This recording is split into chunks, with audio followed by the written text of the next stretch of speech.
Let me share how I went from failing to distinctions in CXC and fail again to distinctions. By the time I'm completed with this video, I will be sharing a quick story about my failure to success. I will share at least 4 life lessons. I will also share how you or anyone you know who is struggling with CXC and high school education can get free with more success tips apart from what will be given in this video within the next 21 days. Of course, only 100 persons will be allowed. So make sure you be a part of that 100. I will also be sharing some testimonials from a few students that have helped in the past to accomplish their academic goals.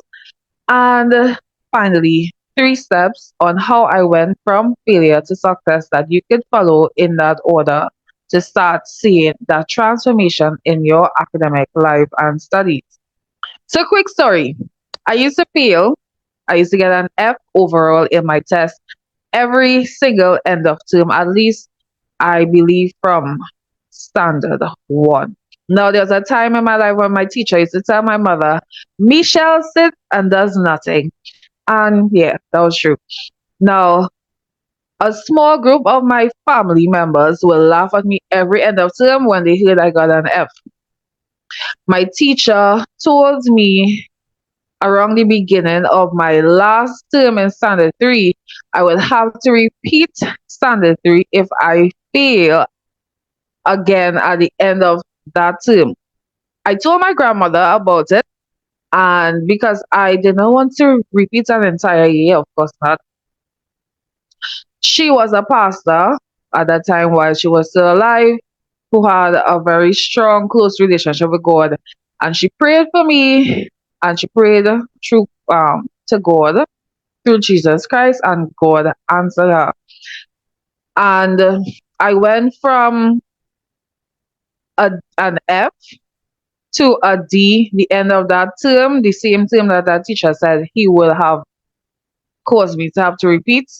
And I got one of my first gifts from going from failing to a D pass grade overall, which was most improved student.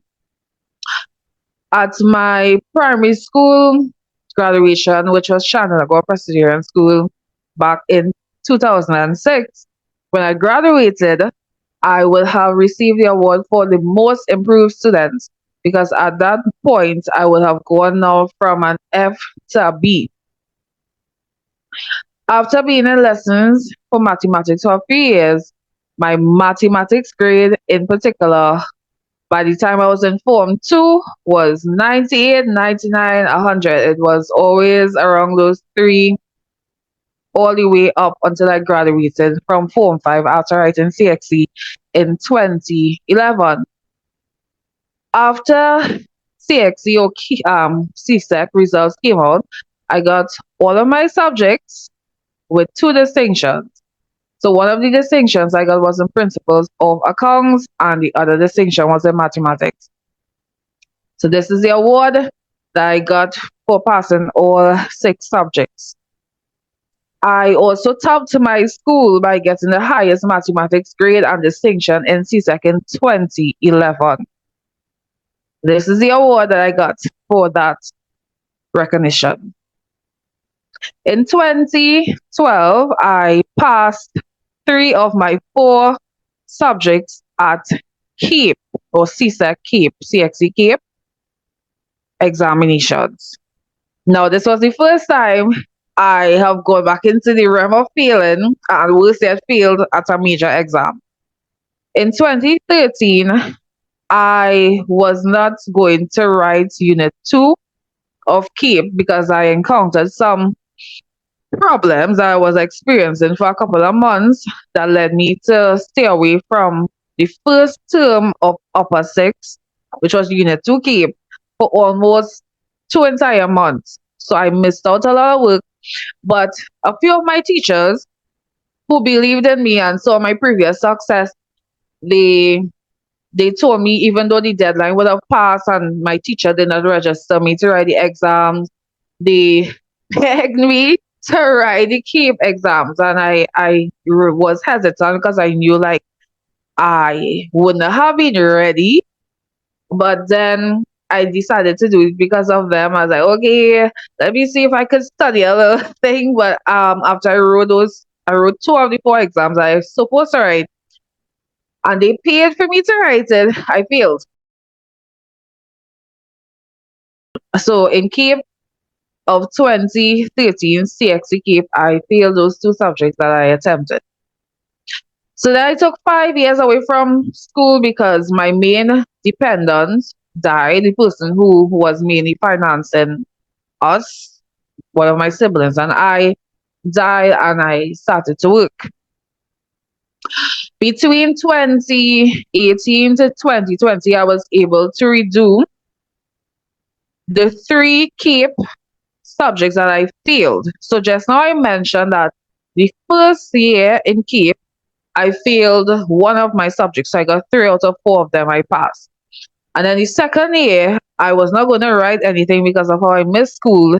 But the two I wrote after two teachers volunteered to pay for me to write because they believed in me more than I believe in myself. I failed those two. So I failed 3 CAPE subjects. And I got to write them over while in university. It was 5 subjects in total I was supposed to write that I didn't get to complete. So 3 of them I failed in CAPE, and the other 2 I didn't write because, as I said before, I I was not in school for a while. I missed out because of some personal issues that I was dealing with. So when I rewrote the 3 CAPE subjects that I failed, the 2 that the teachers paid for and the one that I failed the year before, and the 2 that I did not write at all, I got all 5 of them with 3 A's and 2 B's. Now, in 2013, I finally graduated from college or university with honors after getting 31 A grades, 12 B grades, and 1 exemption. For those who are not sure what an exemption is, the exemption was due to the fact that I already had working experience in multiple areas, and I had to do an internship, but I didn't need to do it because I already had the experience. So I got exempted from one of the courses for that. Well, actually, I got exempted from 3 of the courses, but sure, it's really 3 courses I got exempted from. The other 2 that I got exempted from are 2 of the 3 CAPE subjects I will have passed in lower 6. Because one of them, the university didn't need it. So they only exempt me from 2. So moving on to some life lessons.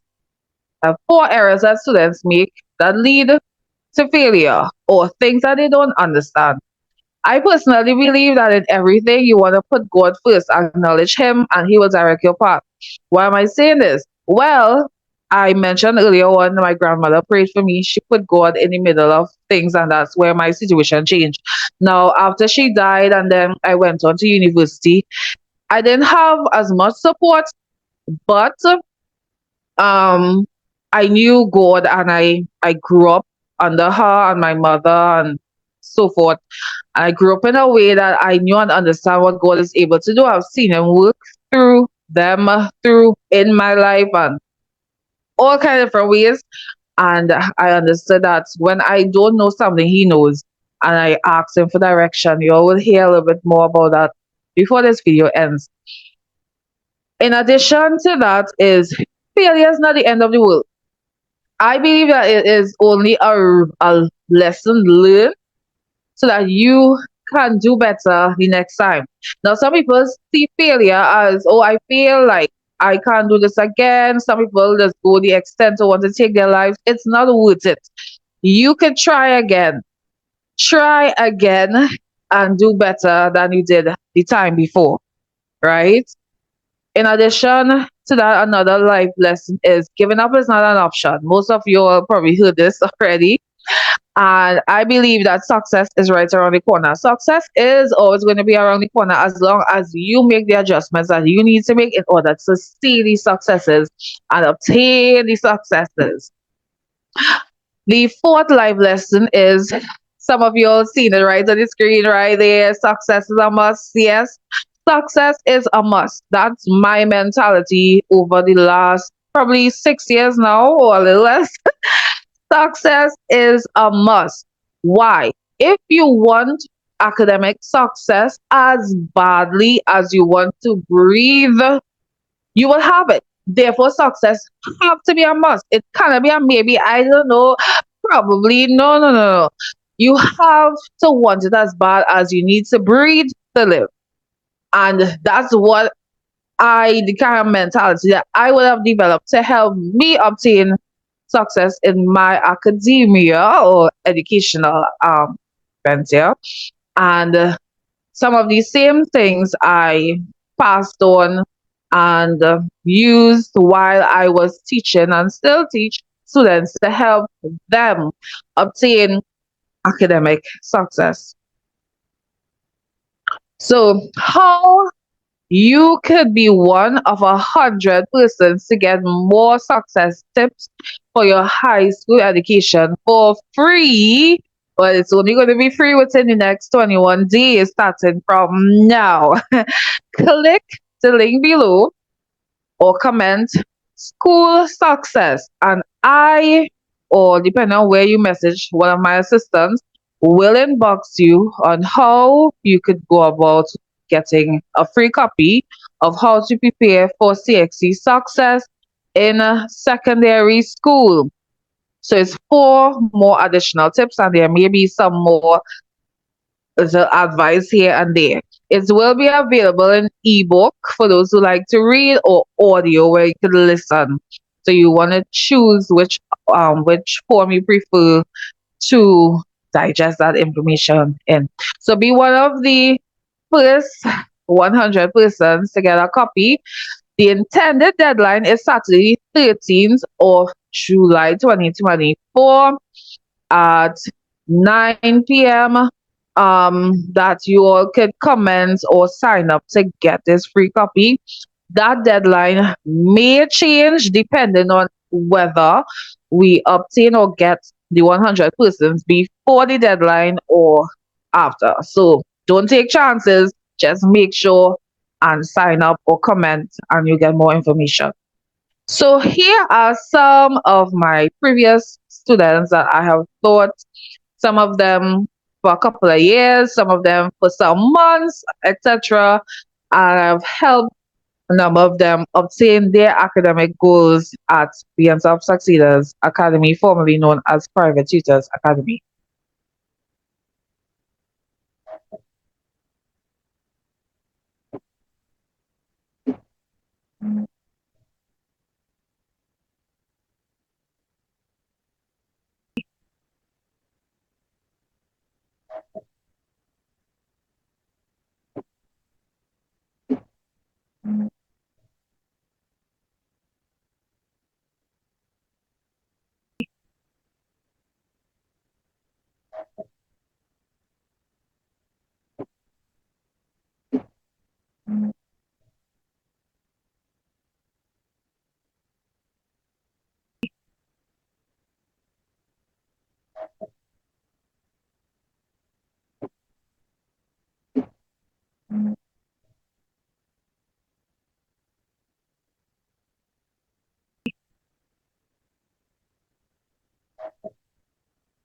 Finally, I'm going to go through 3 steps on how I went from failure to success.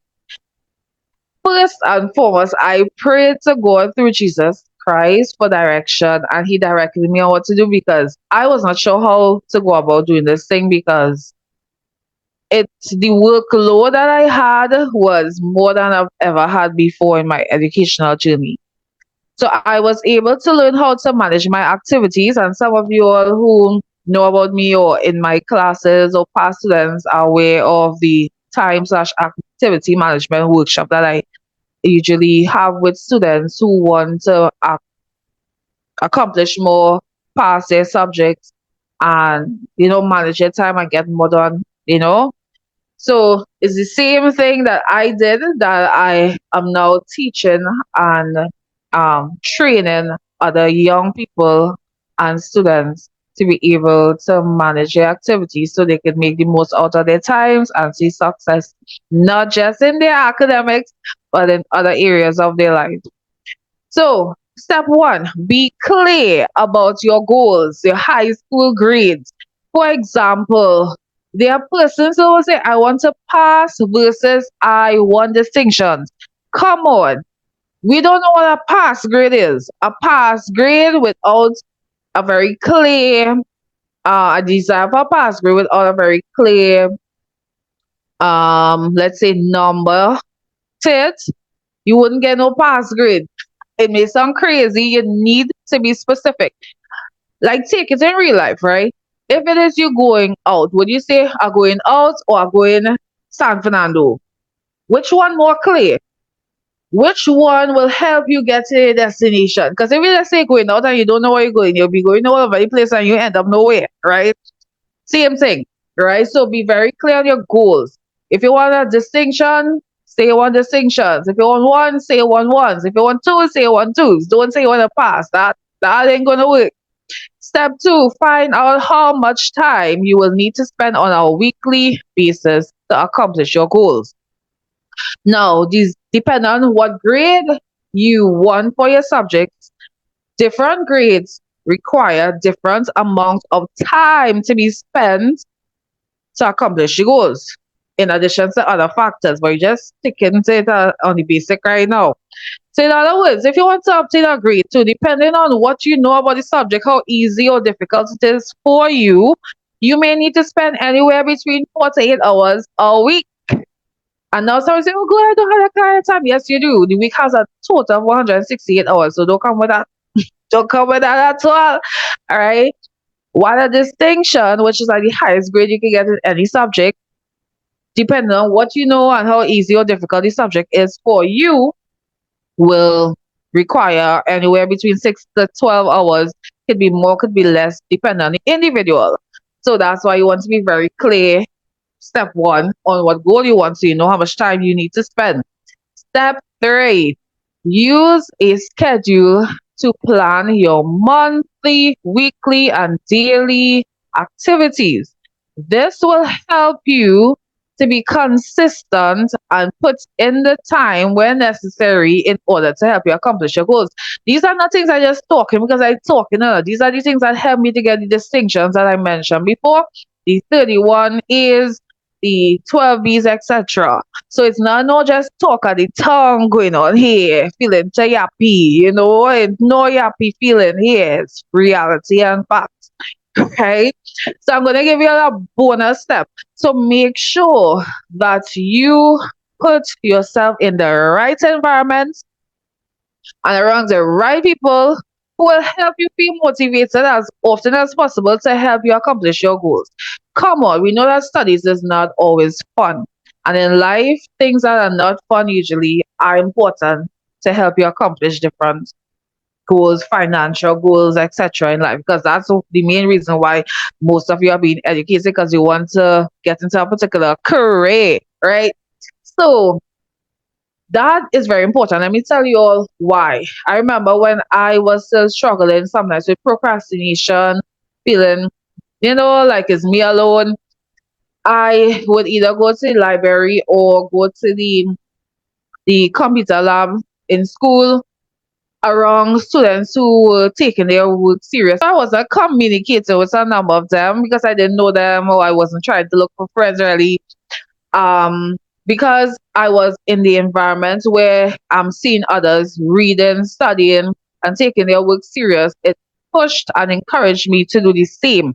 That's why your environment is important. Now, even if you have a friend, if you have a friend who is discouraging you from your studies, that's not friend to have, that's friend to dump. You may not like what I say, but it's the reality. So you have to make up your mind. Do I want this success? Success is a must. Success is a must. Or do I just want to have people dictate and control my life? It's your choice, not mine. Don't forget to like, share, and subscribe or follow for more videos like this. God bless.